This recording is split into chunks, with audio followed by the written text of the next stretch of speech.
क्या तुमने कभी भूख को सचमुच देखा है? वो भूख जो पेट से ज्यादा आत्मा को काटती है, वो भूख जो आंखों में आग बनकर जलती है। ये कहानी उस बच्चे की है जिसने अपनी भूख को हथियार बनाया। उसका नाम था हावर्ड शुल्ज और ये उसकी जंग की दास्तान है। कड़ाके की ठंड ने उस रात को अपने जहरीले पंजों में जकड़ रखा था। हवा ऐसी चल रही थी मानो जैसे किसी शैतान की सांसें हड्डियों को चीर रही हों।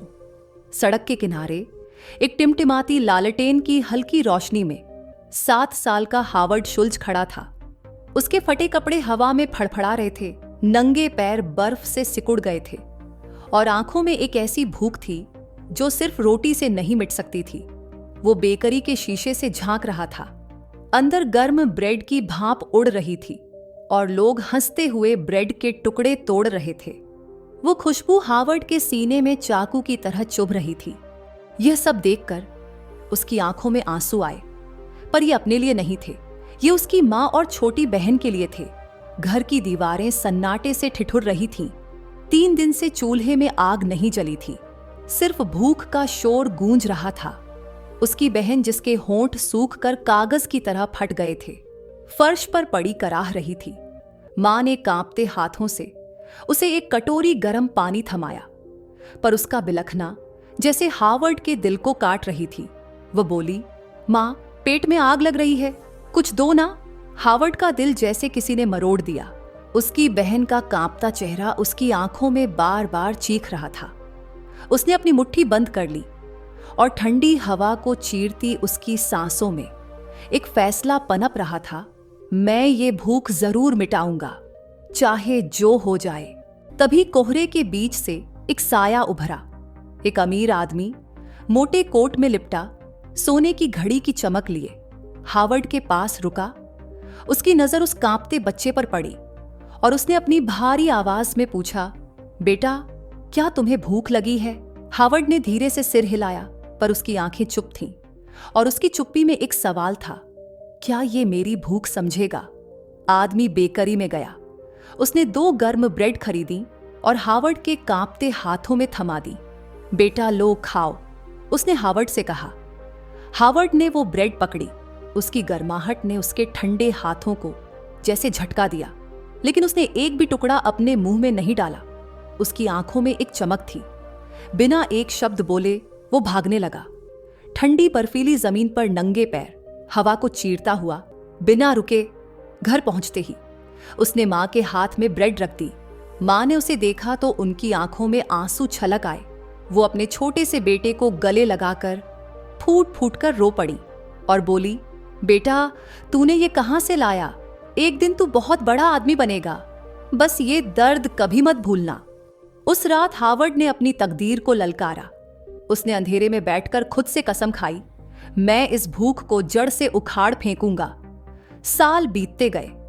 गरीबी उसकी परछाई बनी रही, पर उसका हौसला उससे बड़ा था। स्कूल में बच्चे उसका मजाक उड़ाते थे, अरे फटे जूतों वाला आ गया, तेरे पास तो किताबें भी पुरानी हैं। ये कहकर बहुत चिढ़ाते थे तो हावर्ड चुपचाप सुनता और हर एक ताना उसके अंदर की आग को और भड़काता। उसने अखबार बेचे, जूते पॉलिश किए, सड़कों पर पसीना बहाया, सिर्फ इसलिए ताकि उसकी मां और उसकी बहन को कभी भूखा न सोना पड़े। लेकिन जिंदगी ने उसे और आजमाया। एक दिन उसके पिता का एक्सीडेंट हो गया। अब घर में कमाने वाला कोई भी नहीं था, तो मां दिन रात सिलाई करती, पर पैसे न दवा के थे, न इलाज के और न ही रोटी के। पड़ोसी हमेशा ताना मारते रहते, अब ये घर जरूर बिकेगा, देख लेना। हावर्ड ने देखा कि उसकी मां चुपचाप रो रही थी। उस रात उसने अपनी मां को सोते हुए देखा तो उनके चेहरे पर थकान और लाचारी की लकीरें थीं, और तब उसे समझ आया कि गरीबी सिर्फ भूख ही नहीं बल्कि इज्जत भी छीन लेती है।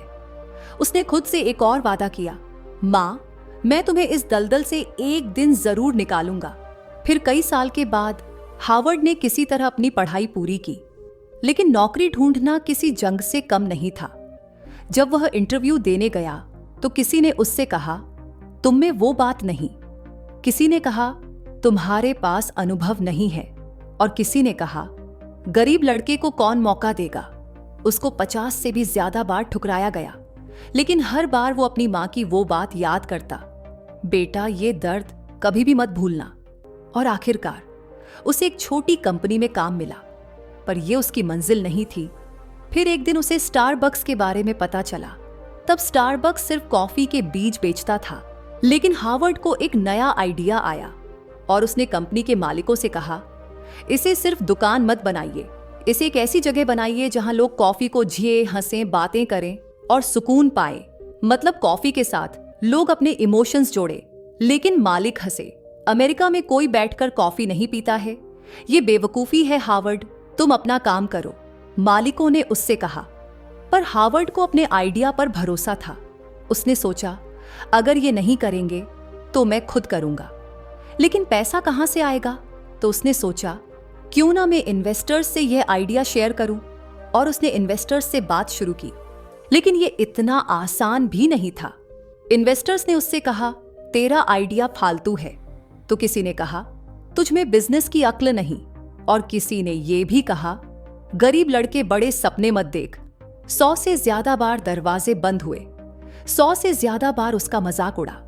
पर हर नहीं के साथ उसे अपनी बहन का बिलखना याद आता और आखिरकार उसकी किस्मत और हार्ड वर्क ने अपना जलवा दिखा दिया। 101वीं बार एक शख्स ने उसकी बात सुनी और उसे फंडिंग मिली। हार्वर्ड ने स्टारबक्स को खरीदा और उसे बदल डाला। उसने हर स्टोर को एक कहानी बनाया, जहां कॉफी सिर्फ एक ड्रिंक नहीं बल्कि एक एहसास थी। आज स्टारबक्स 100 अरब डॉलर की कंपनी है और दुनिया भर में इसके 35,000 से ज्यादा स्टोर है। लेकिन क्या हार्वर्ड ने यह सिर्फ पैसे के लिए किया? नहीं। जब वो अरबपति बना तो उसने सबसे पहले उस पुरानी बेकरी को खरीद लिया। वही बेकरी जहां वो नंगे पैर कांपता खड़ा था। उसने मां का हाथ पकड़ा, उन्हें उस दरवाजे तक ले गया, दरवाजा खोला और कांपती आवाज में कहा, मां ये हमारी है अब, आज से यहां कोई बच्चा भूखा नहीं मरेगा। मां ने उसकी तरफ देखा, उनकी आंखों में आंसू आए और वो अपने बेटे को गले लगाकर बोली, मुझे हमेशा पता था बेटा, तू वो आग है जो कभी नहीं बुझेगी। दोस्तों, अब तुम अपनी आंखों में झांको। सिर्फ 7 साल का वो भूखा बच्चा जिसके पास न ही जूते थे ना ही छत और जो 100 से ज्यादा बार ठुकराया गया, फिर भी वह उठ खड़ा हुआ। उसने अपनी मां का वादा निभाया। उसने दुनिया को अपनी हिम्मत दिखा दी। तो तुम्हारे पास कौन सा बहाना है? जिंदगी तुम्हें ठोकर मारेगी, लोग तुम्हारा मजाक उड़ाएंगे, पर यह तुम्हारी कहानी है। इसे लिखो, इसे जियो और हर बार जब गिरो तो हार्वर्ड की तरह चीखो कि मैं हार नहीं मानूंगा।